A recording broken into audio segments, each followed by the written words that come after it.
শুরুতেই বলে রাখা দরকার যে লিঙ্গ ও হিংসার সম্পর্ক নিয়ে নতুন কিছু বলছি না। যে কথাগুলো বলছি সেগুলো আমাদের অনেকেরই জানা, অথচ এখানে আবার সেই পুরনো কয়েকটা কথাকেই মনে করে নেওয়ার চেষ্টা করছি।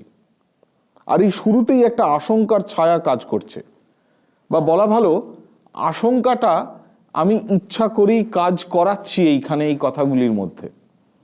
আশঙ্কাটা এই যে আমরা যাদেরকে হয়তো নিজেদেরকে হিংসা বা ভায়োলেন্স সম্পর্কে বুঝিয়ে দিতে চাইছি, হিংসার প্রতি অনুভূতিশীল এক ধরনের প্রতিবাদী মনোভাব তৈরি করার চেষ্টা করছি, আমরা নিজেরাই আমাদের কথা শুনতে পাচ্ছি তো। আমি এখানে একজন বিষমকামী পুরুষ হিসেবে কথা বলছি, আর শুরুতেই কেমন যেন নেতিবাচক হয়ে যাচ্ছে আমার এই কথাটা। স্পষ্ট করে বলতে হলে হিংসা বা ভায়োলেন্স বা ভায়োলেন্ট হিংসাশ্রয়ী কাজগুলি যেন অন্য কেউ করছে। স্পষ্ট করে বলতে হলে হিংসা আমি করছি না, হিংসা যেন আমরাও করছি না। আমার যে বন্ধু পুরুষ সেও যেন হিংসার কাজটা করছে না। যেন এরকম একটা তৈরি হয়ে থাকছে ওই কদর্য হিংসা, চরম প্রাণ মানঘাতী হিংসা বলয়ের এপারে আমরা কিছুটা দূরত্বে দাঁড়িয়ে হিংসার ভায়োলেন্সের বার্ডস আই ভিউ তৈরি করছি। যেন আমিও আমরা ওই হিংস্র বৃত্তের বাইরে অপাপবিদ্ধ পরিসরে দাঁড়িয়ে এই কথা বলা, এই মনে করা হিংসার বিরুদ্ধে এই আমার তোমার প্রতিরোধ। আবার এই আমিটাও কিন্তু এক পুরুষের বয়ান, যে হয়ে উঠতে চাইছে নিজের ও অন্যের প্রতিনিধিত্বমূলক স্বর, যেন রচিত হচ্ছে সহজ উত্তরণের রাজনীতি। এই কথা মনে রেখে কয়েকটা কথা বলার চেষ্টা করছি মাত্র। আর একটা কথা মনে করে নেওয়া উচিত, আমার এই বক্তব্যে মিশে আছে মিরুজিন সম্পাদকদের মধ্যে একাধিক ব্যক্তির তাঁদেরও চিন্তা ও দীর্ঘ মননের নির্যাস। এখানে ধরে নিচ্ছি আমার বয়ানে, আমার কথায়, আমার পরিচিতির মধ্যে দিয়ে পুরুষের দৃষ্টিকোণ পাওয়া যাবে হিংসার বিরুদ্ধে। যে পুরুষ অথচ নারীর হয়ে সংবেদী মনোভাব নির্মাণের সতত চেষ্টায় আছে, সে পুরুষ, কিন্তু সে ওই অপরাধী খারাপ পুরুষের মতো নয়, হতে চায় না। সে ওই ধরনের হিংসাকে প্রতিরোধ করতে চায়। সে বারবার চেষ্টা করছে, আমি বারবার চেষ্টা করছি নানাভাবে হিংসার জঘন্যতার মধ্যে দিয়ে যেন তার আমার পুরুষের পরিচয় সংগঠন না হয়। এমন একটা সময় দাঁড়িয়ে কথাগুলো বলছি যেখানে অনেকভাবেই নারী পুরুষের মধ্যে যে অচল পার্থক্যের দেওয়ালগুলো নির্মিত হয়েছিল সেগুলি ভেঙে পড়ছে। সেক্স এবং জেন্ডার দু প্রান্ত থেকেই। আগে যে বলা হতো সেক্সুয়াল আইডেন্টিটি গিভেন আর জেন্ডার কনস্ট্রাক্টেড, সেটাও আর বলার জায়গা নেই। আবার এই চিন্তা থেকেও সরে আসতে পেরেছি যে সেক্সুয়াল আইডেন্টিটি আগে, তার পিছনে অনুসারী রূপে তৈরি হচ্ছে জেন্ডার। এমনটা ভাবার জায়গা নেই যেখানে জেন্ডার প্রাক বিদ্যমান কোনো নিটোল সত্তা, যেটি একটি সঠিক উইদিন কোটস সেক্সড শরীরের সন্ধানে আছে, যার মধ্যে দিয়ে সে তার বাস্তবকে উপলব্ধি করতে পারবে। দ্ব্যর্থহীন মূল একদম সংশয়হীন পুরুষ ও নারীর পরিচিতি বলে কিছু হয় না, এটা জানা কথা। ভুলে যাই বারে বারে, মনে করে নিলাম এখানে আবার। এই কথাগুলি আশাব্যঞ্জক, অথচ চারিদিকে দেখি পুরুষের পুংতান্ত্রিকতার দবদবা। সেই বাস্তবতায় যেটুকু নারীর স্বাভাবিক অধিকার, সেটুকু পেতেই তাদের লড়াই করতে হচ্ছে অনেকটা। এমনটা তো হওয়ার কথা নয়। তাহলে এই পুরুষের মুক্তিকামী চিন্তার কাজের পরিসরের ভেতরেই কাজ করে চলেছে নানা ধরনের প্রকট ও অপ্রকট অসমতা, নানা ধরনের হিংসা। হঠাৎ এই কথা বলছি কেন? কারণটা খুব সহজ। কারণ চিন্তার এই পরিসর তৈরি হচ্ছে মানুষ লিঙ্গ পরিচিতি নির্ভর বিষয়ের মধ্যে দিয়েই। যেন এমনটা বলা, সাধারণ জীবনে বাঁচার মধ্যে যেমন বলে থাকি, একজন ভালো মানুষ খুব খারাপ একটা কাজ করে ফেলতে পারে, আবার একজন সাধারণ অর্থের খারাপ মানুষও যেন দু একবার ভালো কিছু করে দেখাতেই পারে। তাই পুরুষ যদি হঠাৎ মেয়েদের উপর ক্রমান্বয়ে ঘটে চলা বর্ণিত ও অবর্ণিত হিংসার বিরুদ্ধে বলতে শুরু করে, সেটাকেও প্রশ্ন করা, কিছুটা সন্দেহের মধ্যে রাখা জরুরি বলে মনে করছি। এখানে হোলিয়ার দ্যান দাও, আমি ভালো পুরুষ অন্যে খারাপ, এই চিন্তাটার প্রায় কোনো স্থান নেই বললেই চলে। নিজেকে খুবই আলাদা করে সরিয়ে রাখার জায়গাটা বেশ গোলমেলে মনে হয় তখন। অথচ এটাই আমরা করে যাচ্ছি সংশয়হীনভাবে। মনে করছি পাশে দাঁড়ানো উচিত, সে তো উচিতই, কিন্তু মনে হলো আর দাঁড়িয়ে পড়লাম, একটা ভালো কাজ করে দিলাম, আমি তো নিজেকে অনেকটাই খারাপ পুরুষের সংজ্ঞা থেকে বার করে আনতে পারলাম, এখন বেশ ভালো লাগছে। এভাবে ভেবে নিলে যে কাজটা করার উদ্দেশ্য নিয়ে এগোচ্ছিলাম সেটাই বোধহয় গোড়ায় গণ্ডগোলের মতো হয়ে থেকে যাবে। এই ক্রিয়া প্রক্রিয়া নিয়ে যে অস্বস্তি, সেখান থেকেই কথা বলার চেষ্টা করছি। মানে পুরুষের নারীর পাশে দাঁড়ানো, আবার অন্যভাবে ভাবলে পুরুষের নারীবাদী হয়ে ওঠার কথাটা। নারীবাদী তত্ত্বায়নের মধ্যেও সাধারণ, ইউনিভার্সাল ও বিশেষ পার্টিকুলারের সংঘাত ও তর্ক আছে, এটি বহমান। তাই নারীবাদ কোনো একটি বা একক চিন্তা দর্শন নয়, আর এখানেই নারীবাদের অন্তর্নিহিত শক্তি। প্রেক্ষিত প্রয়োজনে সে নিজেকেই খণ্ডন করতে পারে।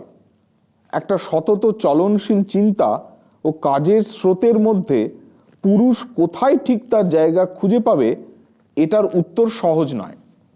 এই উত্তর দিয়ে দেওয়ার কাজটা করাও সম্ভব নয়। এই রকম পরিবেশে পুরুষের অবস্থান বেশ টলমল। সে যেভাবে নারীবাদের বন্ধু হয়ে উঠতে চাইছে, অর্থাৎ নানা দুঃসময়ে নারীর পাশে থাকার কাজটা করতে চাইছে, সেটা সাধারণভাবে দেখলে খুব সহজ, থাকলেই হলো, মিছিলে যোগ দিলেই হলো। কিন্তু আমরা ভাবতে চাইছি আর একটু অন্যরকম ভাবে। কেন? আদতে দেখা যাবে যে যখনই পুরুষ তার অপর, এখানে অপর অর্থে নারী, নারীর হয়ে কথা বলতে চেয়েছে, তখনই সে যেন নয় নারীর স্বরকে কুক্ষিগত করে নেওয়ার চেষ্টা করে, আর না হলে নারীর স্বরের ছদ্মবেশ ধরে নারীর কথা বলতে থাকে। এমনিতে এতে কোনো অসুবিধা হওয়ার কথা নয়, কিন্তু পুরুষের জন্য কোনো নারীবাদী রাজনীতির কথা সে আলাদা করে ভাবতে পারে না, ভাবতে চায়ও না। নারী যখন নিজের কথা বলছে আর পুরুষ যখন নারীর প্রতিনিধিত্ব করে তার কথা বলে দিচ্ছে, এই দুটি রাজনৈতিক অবস্থান তো এক হতে পারে না। সেখানেই গোলমালের সূত্রপাত। আবার আমি আমার কথা শুরুতে বলেছি যে মধ্যস্থতাবিহীন অপাপবিদ্ধ কোনো নারী স্বরের প্রশ্নটিও বেশ জটিল, এটা মনে রাখা দরকার। আবার এরকমও নয় যে যখন যেরকম মিশে গেলেই হলো।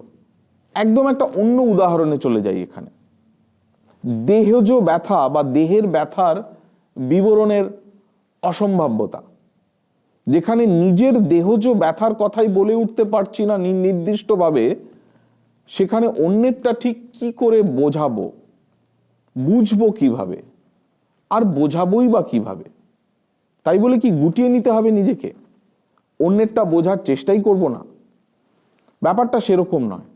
কিন্তু মনে রাখা প্রয়োজন যে মারাত্মক অসম লিঙ্গ কাঠামোর মধ্যে দিয়ে কাজ করছি আমরা, সেখানে কিন্তু এই অন্যের হয়ে কথা বলে দেওয়ার প্রচেষ্টা আংশিক, প্রায় দূর থেকে দেখা, যেন শোনা কথা আরেকজনকে বলে দেওয়ার মতো অনির্দিষ্ট কিছু, গড়পড়তা ও অনেক ক্ষেত্রেই হতাশাজনক, এটা থাকবেই।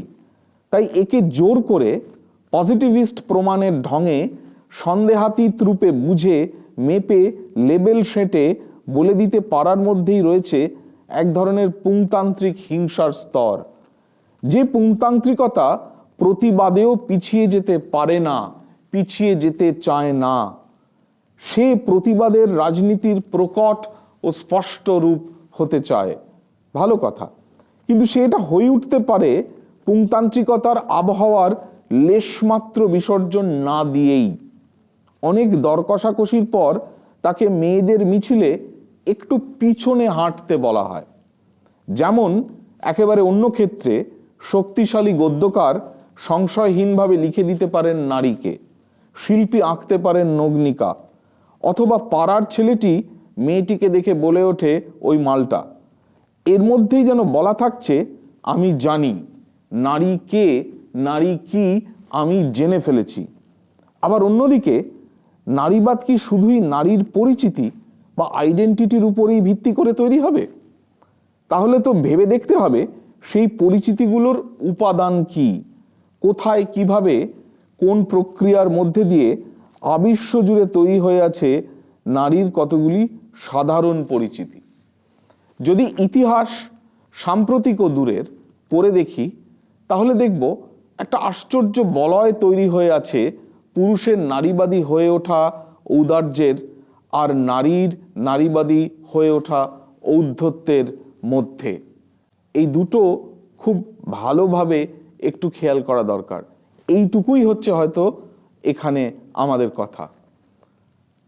যে আরেকটু ভেঙে বলতে গেলে একজন আরেকজনের হয়ে কতটা কথা বলতে পারবে, শুধু প্রশ্নটা সেখানেই নয়, একজন নিজেও সেও তার নিজের প্রতিনিধিত্ব কতটা এবং কিভাবে, কি প্রসঙ্গে, কি উপায় করতে পারবে, এটা ভেবে রাখা দরকার।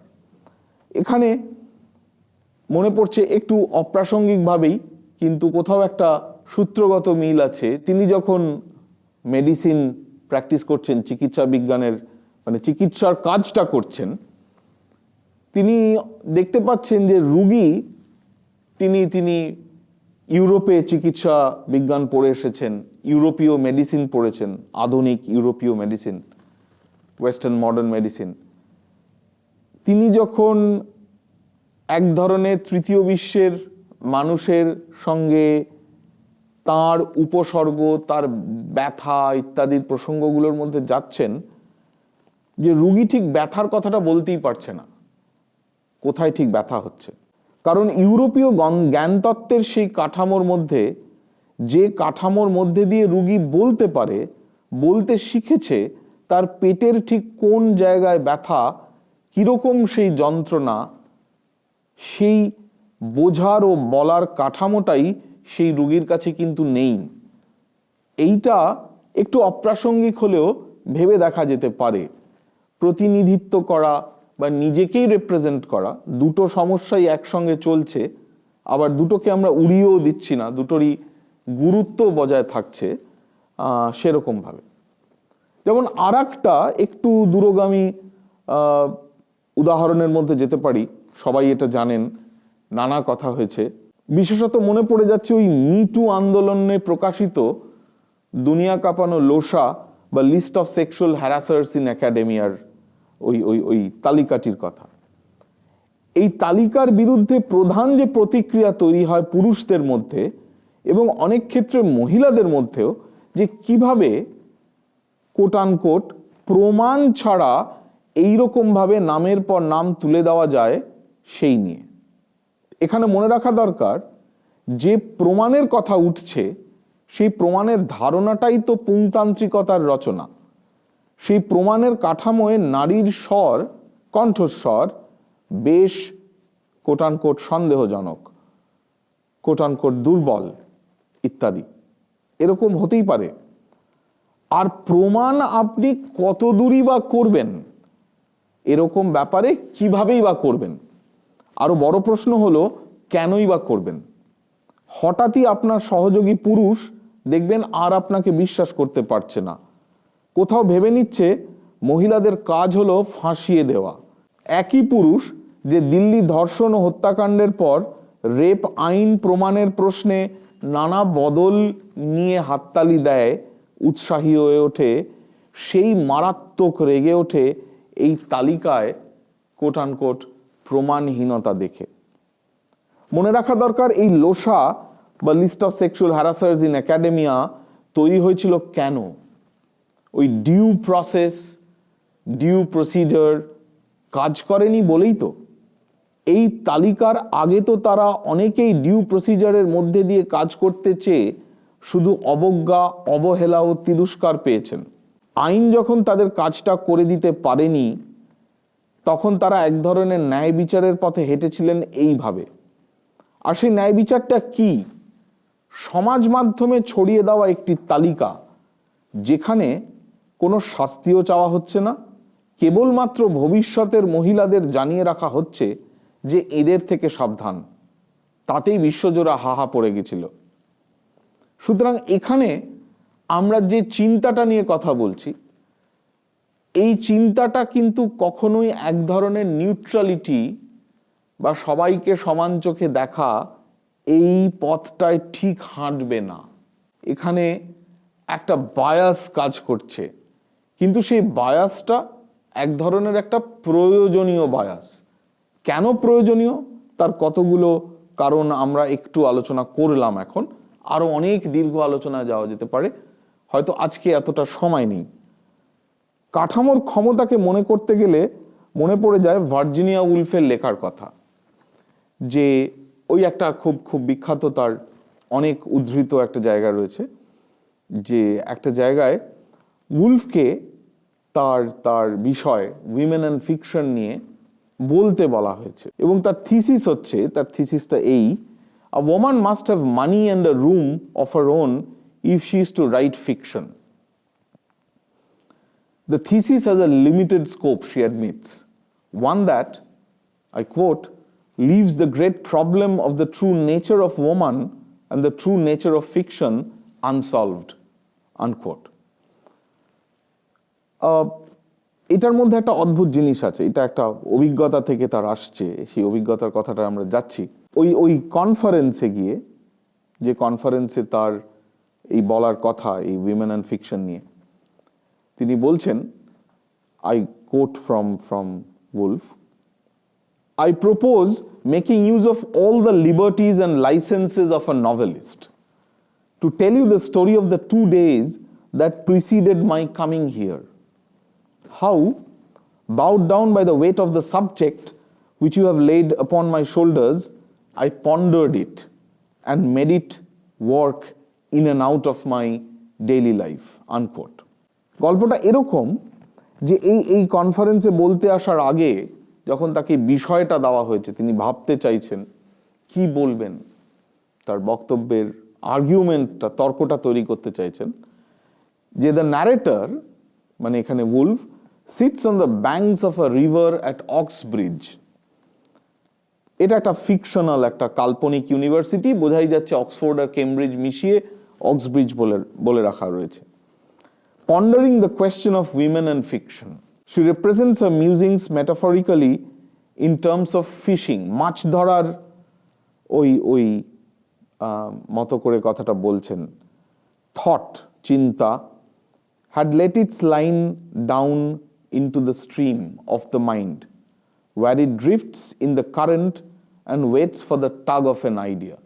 এই যে তিনি ওই অক্সব্রিজে একটা জায়গায় নদীর পাড়ে, একটা ছোট বহতা নদী, তার পাড়ে বসে ভাবছেন, নদীর দিকে তাকিয়ে ঘাসে বসে আছেন তিনি, এবং ওই মাছ ধরার মতো করে ভাবছেন যে চিন্তাটা জলের মধ্যে রয়েছে এবং কোনো একটা কিছু সঠিক তর্কের মতো, চিন্তার মতো মাছরূপী সেই বড়শিটাকে ধরবে। As soon as she gets a bite, however, she is interrupted by the approach of the beadle, a university security guard who enforces the rule by which women are not allowed to walk onto the grass. ওই ইউনিভার্সিটির নিয়ম অনুযায়ী মহিলারা ঘাসে হাঁটতে পারবেন না, এবং সেই সিকিউরিটি অফিসার, সেই সিকিউরিটি ব্যক্তি এসে উলফকে বললেন যে না, আপনি সরে আসুন, উঠে আসুন ওখান থেকে।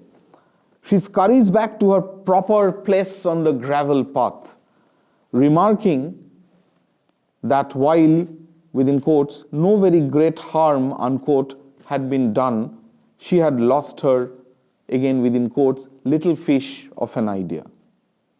মানে এত সূক্ষ্ম জায়গাতেও আমি, আমরা, পুংতান্ত্রিকতা অদ্ভুত অদ্ভুত স্তরে প্রায় বোঝা যাবেই না, যেন ওটাই একটা আইন, ওটাই একটা নিয়ম।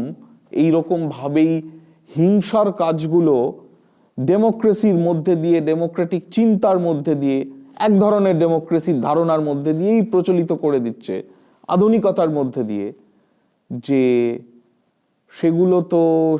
সেগুলো থেকে বেরিয়ে আসাই খুব মুশকিল। উলফ এটা একভাবে অ্যাড্রেস করতে পেরেছিলেন, বলতে পেরেছিলেন। আর একটা উদাহরণ দিয়েই আজকে শেষ করব। এটাও সারা পৃথিবীতে এই লেখককে, এই প্রাবন্ধিককে সবাই প্রায় পড়েছেন, পাওলো ফ্রিয়ের তার পেডাগজি অফ দ্য অপ্রেসড বইতে তিনি বলছেন যে এই যে লিবারেশনের চিন্তাটা, মুক্তির চিন্তাটা, এটা কেউ কাউকে একটা উপহার বা গিফট হিসেবে দিয়ে দেয় না। As such liberatory struggle should have no truck with gratefulness. The structure of the gift is one of hierarchy. He explains, obviously এটা দেরিদীয় চিন্তার যে গিফট, সেই গিফটের মতো নয়, concretizing an inherent inequality between the one who has and the one who has not. কে কাকে উপহার দিতে পারে সেই অর্থে। সুতরাং ওইটাও একটু বিচ্ছিন্নভাবে বলে রাখছি, একটা মন্তব্যের মতো, যে ভাবতে হবে ওই তথাকথিত বাংলার রেনেসা এবং তখন কি হয়েছিল, কে কাকে পড়িয়েছিল, কে কাকে পড়াচ্ছিল। Those who have are trained to lack confidence in those who have not, especially in their ability to think, to want and to know. The former extended a targeted generosity towards the latter in the form of education, professionalization and acculturation, but expect a certain gratefulness in return, the sort that underscores and reinscribes the structural hierarchy between them. এই কাজটাই নানা রকমভাবে আমরা সমাজ, সাহিত্য, কবিতার অক্ষর, কবিতার লাইনের মধ্যে গিয়ে গেলে, বাংলা ভাষায় উদাহরণ প্রচুর, প্রণিধানযোগ্য কবিদের ভাষার মধ্যে গেলেই আমরা এগুলো টের পাবো। আমি শেষ করছি এইটুকু বলেই যে এই যে সুপ্রাচীন কাঠামোগত অসমতা ও তার থেকে বেরিয়ে আসা নানা ধরনের হিংসা, যার মধ্যে দিয়ে অনেক হিংসাকে ঠিক সমাজমান্য হিংসার উদাহরণের মতো করে চেনাও যাবে না, সেগুলি থেকে যাবে সাহায্য সহযোগিতার ছদ্মবেশে, তার তল পেতে প্রথমেই আমাদের নিজেদের দিকে, মানে পুরুষের দিকে, তার ঔদার্য, তার ফ্যাসিলিটেটিং ভূমিকার দিকে যদি সামান্য ফিরে তাকানো যায়। আবার এই তাকানোর কাজটা এত ইতিহাস, অভিজ্ঞতা ও অসমতা পেরিয়ে কিভাবে করা যাবে সেটাও যদি পুরুষই বলে দেয় তাহলে বুঝেই দেখুন। আর নারী যেন বরাবর কেবলই কৃতজ্ঞ থেকে যাবে পুরুষের ওই পাশে থাকার জন্য। তাই উত্তর এখানে অধরাই রইল।